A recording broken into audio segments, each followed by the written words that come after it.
Hello guys, it's been a while. I thought I'd have a little chat with you from the kitchen. Today I've been gathering all sorts of bits and pieces together. We're going on a trip in a couple of days time, so I wanted to make sure I've got all the little bits and pieces of tech that I need ready for our trip on Friday. So just in the kitchen here, laid everything out on the island, and I'll explain to you what I'm going to take.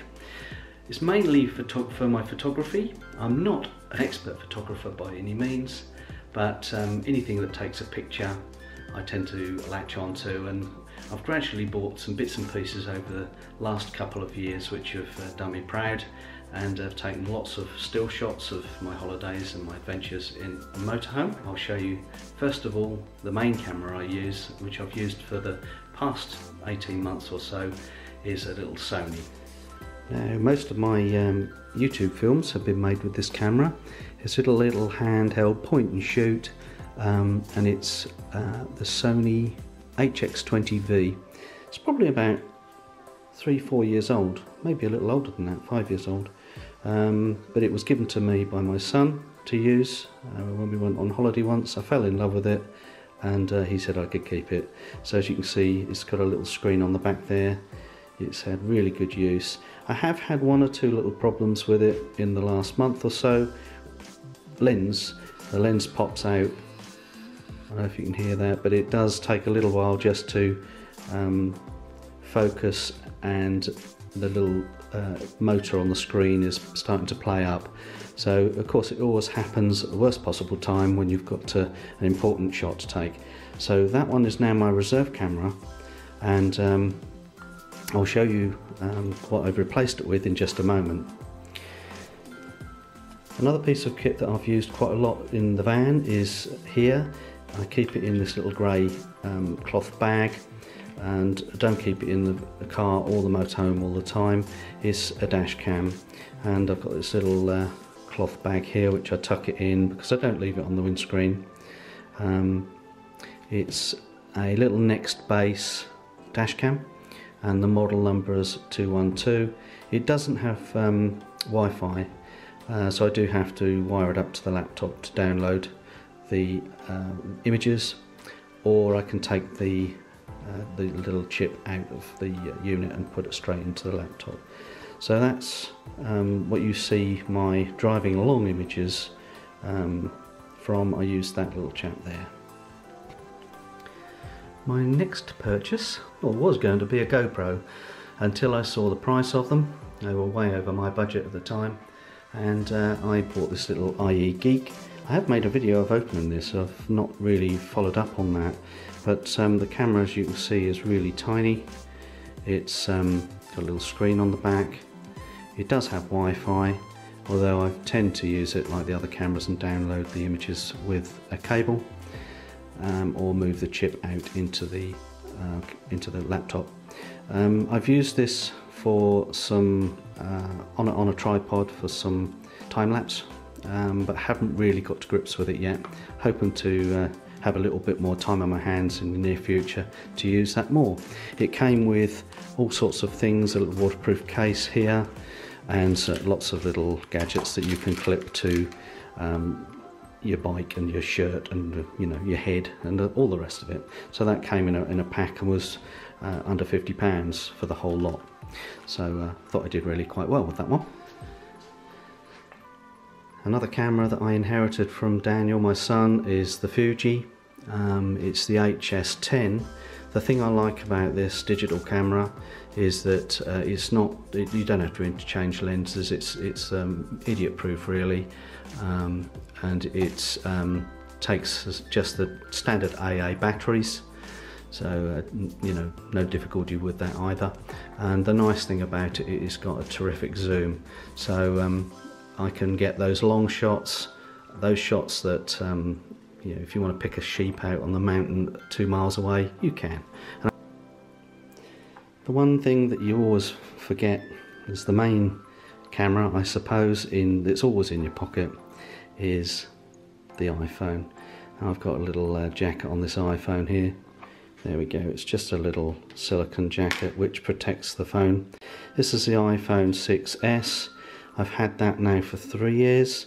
It's the second iPhone 6 I had, because the first one, apparently according to O2, I dropped it and they wouldn't repair it for me under guarantee, so I got rather stroppy with them, but they didn't budge, and I bought a new one there and then rather than repair the old one. Then I come to the little gadgets and gizmos that you need whilst you're filming, and I was very pleased when my daughter bought me the selfie stick.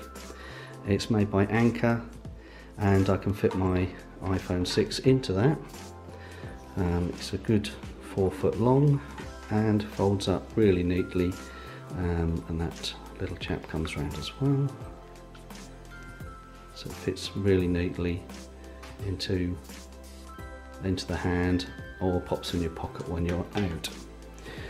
I then bought this little chap here. This is a GoPro selfie stick. It's in 3 parts, and you can I have used this recently in York, where I extended it and held it above my head with the camera above people, and it's great when you're walking along the street and you don't want to put the camera in people's faces if there's crowds. And again, this folds up into a really useful handheld, and that's what I use most of the time, with the camera on the top like so, and I can have it adjusted a little higher if I want to show a slightly different shot or selfie. So that's really comfortable to use when we're out and about, and the camera fits right on the top there. Just a couple more things. A very small GorillaPod type stand, which I use the iPhone on the desk, which is really useful, and that clips on the top of there. And a slightly larger one, again the same principle, camera on the top, walk around holding it, really useful if you want to use it as a tripod when you're out as well. That just brings me to the final camera, which I'm using, and I'll have to now switch that off and switch to the Sony, which I showed you at the beginning, to tell you what my latest and most proudest purchase is.